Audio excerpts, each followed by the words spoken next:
La segunda ley biológica es la ley bifásica de todos los programas especiales con sentido biológico de la naturaleza, siempre y cuando haya una solución de conflicto. Por eso es bifásica. Tiene dos fases si hay solución del conflicto. Entonces ahora voy a ir leyendo un poco esta brújula de Hammer, se le llama así, a este gráfico. A la izquierda observamos fase nocturna, vagotonía, fase diurna, simpaticotonía, es el momento de normotonía, el ritmo normal de la vida, digamos, de una vida sana, donde de día uno hace cosas, ¿no?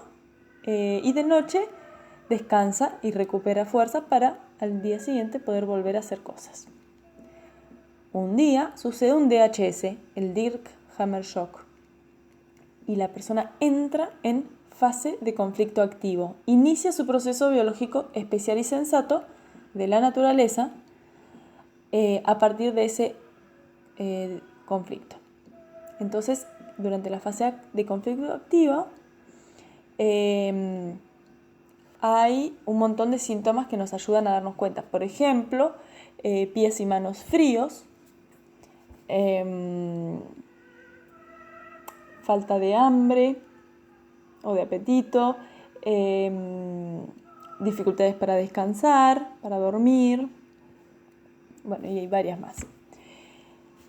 Si se resuelve el conflicto, esta persona lo resuelve, consciente o inconscientemente, sucede la conflictólisis, que es eso que dice ahí CL, y se inicia la fase PCL, post-conflictólisis, que también se llama fase de reparación. Esta fase tiene dos subfases, digamos, la A y la B, interrumpidas o justamente, digamos, delimitadas por la crisis epiléptica o epileptoide, que es una crisis como simpaticotónica, es decir, que es como que se revive por unos instantes los síntomas de la fase de conflicto activo.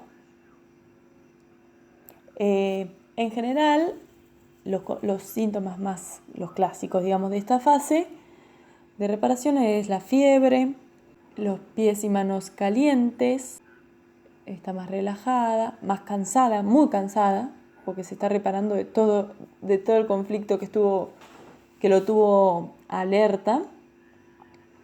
Vuelve a alimentarse. Lo interesante en la segunda ley biológica, dice Hammer, esto es un fragmento, es el hecho de que la mayoría de síntomas de enfermedad no aparecen hasta la segunda fase PCL. Son de hecho síntomas de restablecimiento, catarro, tos, inflamación de la vejiga, exantema dérmico, etc., que no necesitan ya terapia. Se necesitaría estar loco para querer curar un restablecimiento que justo acaba de empezar.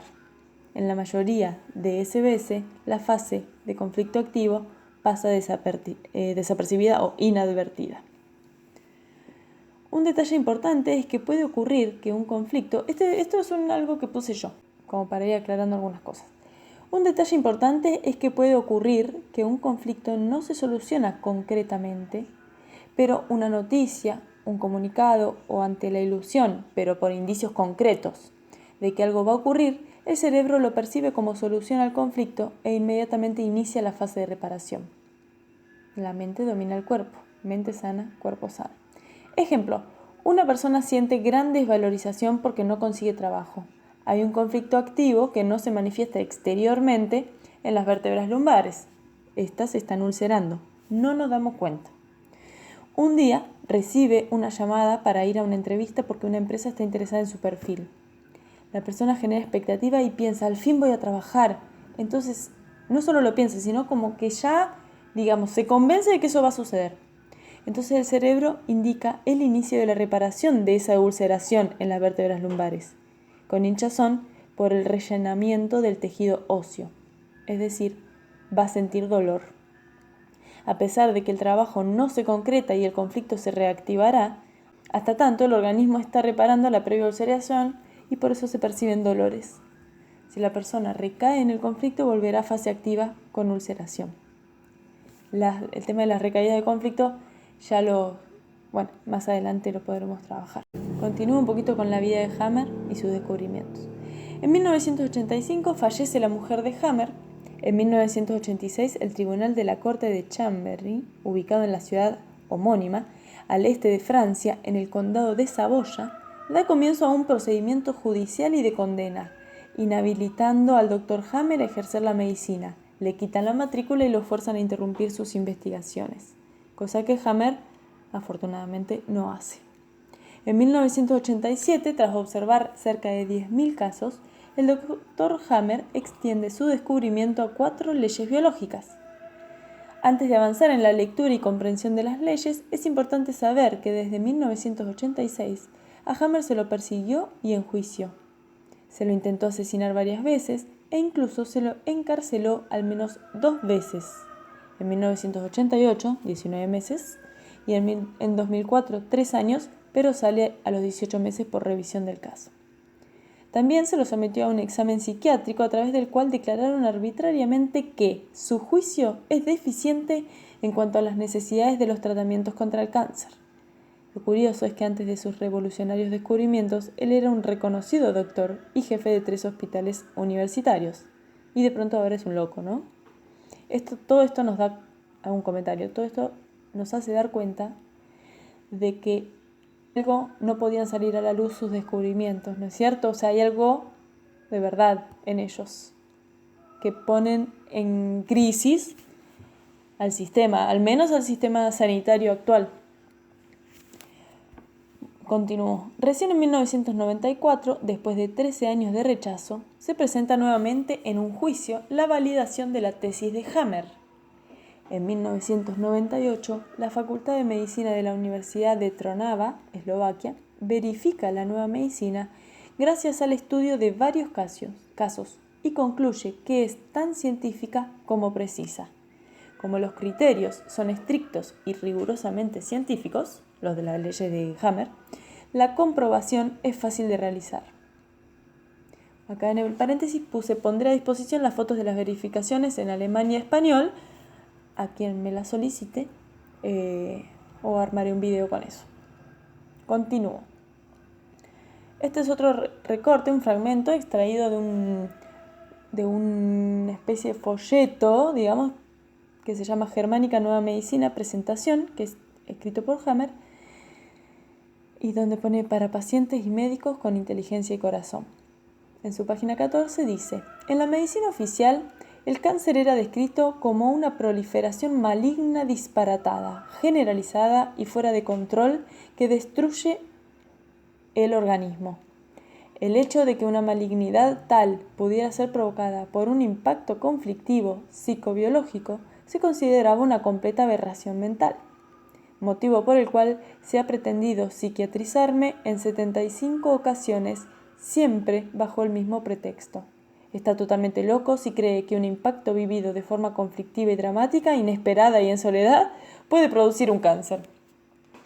Pero, a pesar de que a nivel mundial, desde hace 30 años, todos los médicos pertenecientes a cierta comunidad religiosa estén autorizados a practicar la germánica pura, en secreto, con sus propios pacientes, todos los médicos hacen como si no pudieran comprender en absoluto que el cáncer y todo aquello que se denomina enfermedades no son más que programas especiales con sentido biológico que nos ayudan a sobrevivir.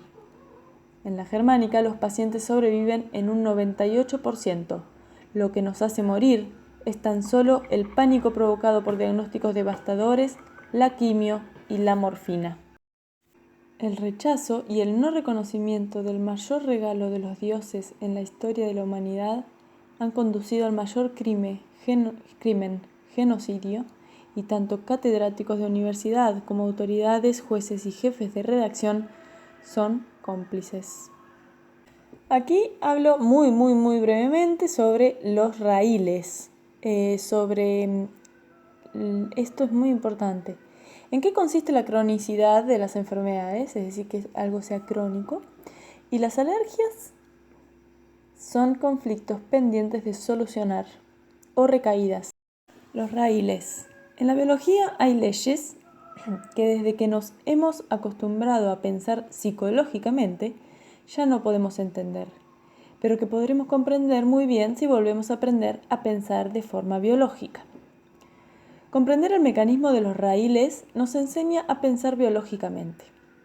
Actualmente, deformados por nuestra civilización, estos raíles nos parecen enfermedades, que denominamos alergias, y a las que hay que combatir.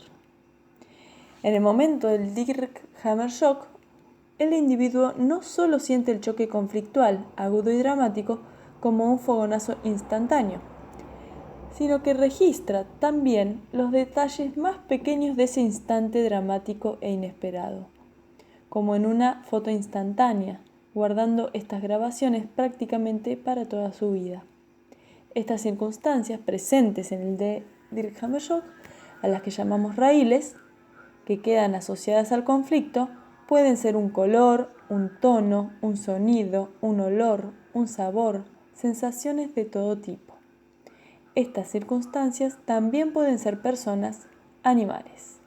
Esto significa que junto al raíl principal, es decir, al conflicto principal, se asocian en el momento del Dirkhammer Shock también raíles secundarios. Si más tarde reaparece cualquiera de estas circunstancias, puede revivir aquel conflicto biológico en forma de una llamada recidiva o recaída. Lo que hace esto es que una persona entre en fase de conflicto activo. Pero como suelen ser cosas sensoriales, inmediatamente la persona se da cuenta de que, no se da cuenta conscientemente, a veces inconscientemente, de que no está en conflicto. Por ejemplo, al sentir un olor que lo retrotrae en su inconsciente a una situación, inicia una fase de conflicto activo. Inmediatamente hay conflictólisis porque se resuelve el conflicto, porque en realidad no está atravesando una situación así, y entra en fase de reparación, donde aparecen mocos, hay un montón de síntomas distintos que nosotros generalmente llamamos como alergias, ¿no? Es una recaída. Tercera ley biológica, sistema ontogénico de los SBS. Abajo hay un asterisco. Ontogenia significa formación y desarrollo individual de un organismo, referido en especial al periodo embrionario. SBS con proliferación celular en fase de conflicto activo, cáncer, o SBS con reducción celular o alteración de la funcionalidad en fase de conflicto activo. Esta ley explica que cada SBS tendrá un desarrollo específico según la capa embrionaria del cerebro a la que corresponda el órgano afectado. Bien, entonces ahí tenemos un cuadrito donde básicamente vamos a empezar por la parte amarilla, que es el cerebro antiguo. El cerebro antiguo, que abarca lo que es el tronco cerebral y el cerebelo, en fase de conflicto activo, manifiesta una multiplicación celular, tumor y multiplicación de micobacterias. Y en la fase de vagotonía o conflicto resuelto, llamada PCL, reducción del tumor mediante hongos y micobacterias de la tuberculosis. Eso lo vamos a ver después. Y en el cerebro nuevo, que incluye la sustancia blanca o médula cerebral y la corteza cerebral, en la fase de conflicto activo manifiesta una atrofia celular, necrosis del tejido o úlceras, o alteración de la funcionalidad de un órgano. Y en fase de vagotonía, multiplicación celular, restitución del tejido, en parte más que antes. Hay todos los órganos relacionados con la médula cerebral. Hammer los llamó los órganos de lujo, porque una vez que atraviesan todo el SBS completo, tienen una funcionalidad mayor. Entonces por eso dice restitución del tejido, en parte más que antes, o renormalización de la funcionalidad, multiplicación de bacterias y de virus si existen.